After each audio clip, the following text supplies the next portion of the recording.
Last night, when discussing some of my more progressive views on homosexuality with some friends, one of my friends asked, "What about all of those whose strict traditional opinions cannot be changed or will not be changed?"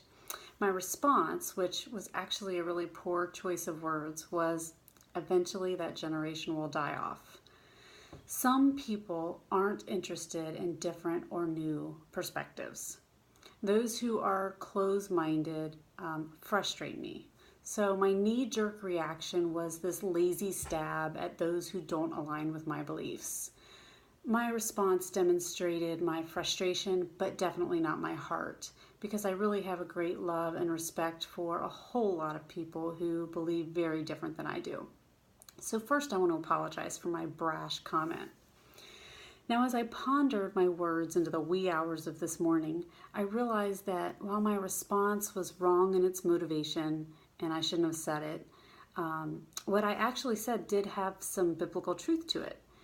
Over time, we've progressed in our understanding of scriptures. For example, it's no longer blasphemous to think that the earth revolves around the sun, an idea which once was considered contrary to scripture. As we gain new understandings of the context of scriptures, the culture during that time, as we continue to gain insight into space and DNA and the human psyche, all of these things that we learn have and will continue to inform and sometimes even reshape our understanding of the Word. God gave us a brain and a heart and life experiences so that we can progress in wisdom and truth. So, what about the generation that will eventually die off? Well, remember the experience of the Israelites led out of slavery to the Promised Land.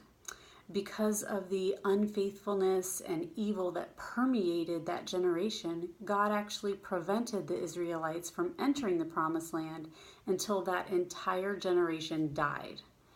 This purge of an outdated or unfaithful people or mindset to allow for the new enlightened view to take root, this is a cycle that keeps repeating.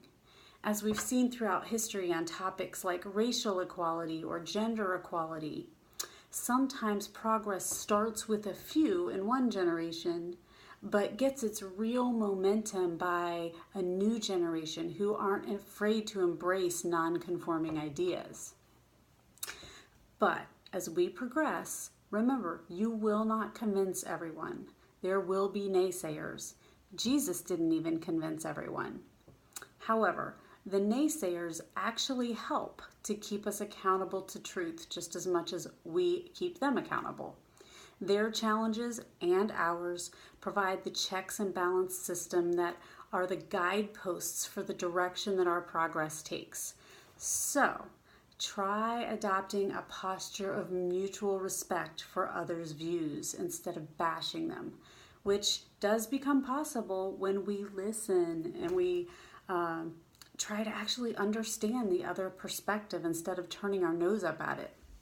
You don't have to believe it, but it makes a difference when you understand it, and that goes for both sides of the equation.